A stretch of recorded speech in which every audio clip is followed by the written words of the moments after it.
Penyalahgunaan kekuasaan raja ambil alih tanah rakyat. GCers, tanah memiliki kedudukan penting bagi kehidupan manusia, apalagi di daerah-daerah yang menjadikan tanah sebagai sumber kehidupan. Petani menghargai tanah sebagai lahan untuk pertumbuhan hasil-hasil bumi. Tanah mengandung kekayaan dan nilai ekonomi tersendiri. Oleh karena itu, penguasa negara atau kerajaan seharusnya memiliki hak milik para petani. Bagaimana jika sebaliknya? Penguasa malah melakukan abusing power untuk menguasai tanah rakyat.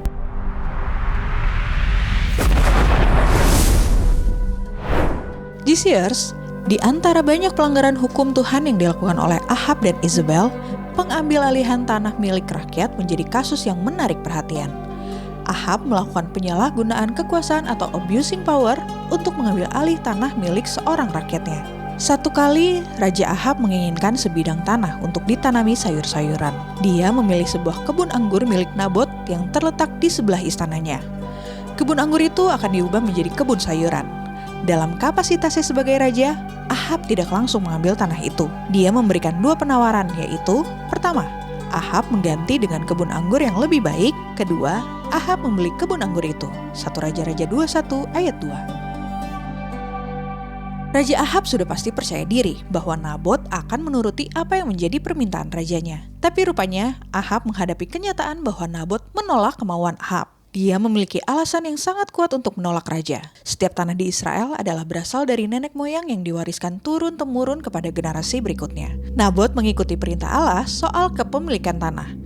Dulu ketika Allah membagikan tanah kepada ke-12 suku Israel, dia melarang mereka untuk menjual atau memberikan bagian tanah mereka kepada suku atau keluarga lain.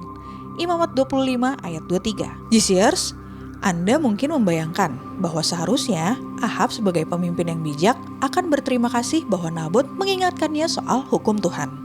Raja itu akan menjabat tangan rakyatnya itu, berterima kasih atas waktunya, dan pergi untuk mencari tanah lain. Tapi bukan itu yang terjadi. Raja itu malah bergegas pergi dengan muka yang tidak happy. Penolakan Nabot membuat Ahab sangat kesal dan gusar. Ahab pulang ke istana dalam keadaan ngambek seperti anak kecil. Ia langsung masuk kamar dan menelungkupkan mukanya. Ia tidak mau makan hari itu. 1 Raja-Raja 21 ayat 4. Sikap Ahab itu menarik perhatian Isabel. Istrinya itu penasaran dan ia menanyakan apa yang telah membuatnya begitu marah. Ahab memberikan jawaban yang menarik, GCers. Sebab aku telah berkata kepada Nabot, orang Yezreel itu, berikanlah kepadaku kebun anggurmu dengan bayaran uang, atau jika engkau lebih suka, aku akan memberikan kebun anggur kepadamu sebagai gantinya. Tetapi sautnya, tidak akan kuberikan kepadamu kebun anggurku itu. 1 Raja-Raja 21 ayat 6. Ahab memberikan jawaban yang bukan merupakan kebenaran. Ahab menghilangkan bagian yang paling penting dari pernyataan Nabot. Ahab tidak memberitahu istrinya mengapa Nabot menolak untuk menjual kebun anggurnya. Ahab mengabaikan hukum Tuhan yang dikutip oleh Nabot. GCers, Isabel tersulut emosi mendengar jawaban Ahab. Permaisuri itu menenangkan suaminya dan menjanjikan bahwa kebun anggur Nabot pasti menjadi milik Ahab. Isabel membuat skenario jahat untuk merebut tanah Nabot.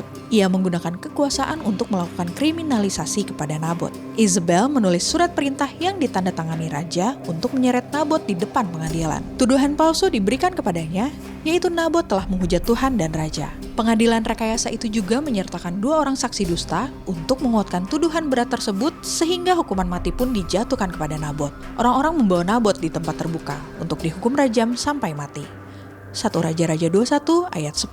Setelah Isabel mendengar bahwa pejabat-pejabat yang berwenang sudah melaksanakan hukuman mati bagi Nabot, maka Isabel berkata kepada Ahab, bangunlah, ambillah kebun anggur Nabot, orang Yezreel itu menjadi milikmu. Karena Nabot yang menolak memberikannya kepadamu dengan bayaran uang, sudah tidak hidup lagi. Ia sudah mati. 1 Raja-Raja 21 ayat 16. Kemudian, kebun anggur Nabot, orang Yezreel itu menjadi milik Ahab. Tuhan akan menghukum Ahab karena telah menjadi bagian dari konspirasi pembunuhan Nabot. Dan pada sebuah peperangan dengan bangsa Aram, Ahab mati terbunuh oleh panah yang melesat liar tanpa bermaksud membidik raja Israel itu. Ketika kereta perang Ahab dicuci, banyak anjing menjelati darahnya yang berceceran di kereta itu. GCers, apa yang kamu lihat dari penyalahgunaan kekuasaan yang dilakukan Ahab? Bagaimana peran istri Ahab, Isabel, sebagai otak intelektual kriminalisasi pada seorang petani? Tuliskan pendapat kalian di kolom komentar.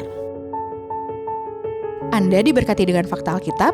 Mari dukung Jawaban Channel dalam memberitakan kasih Tuhan dengan berdonasi melalui Kris atau kunjungi www.jawaban.com/donasi.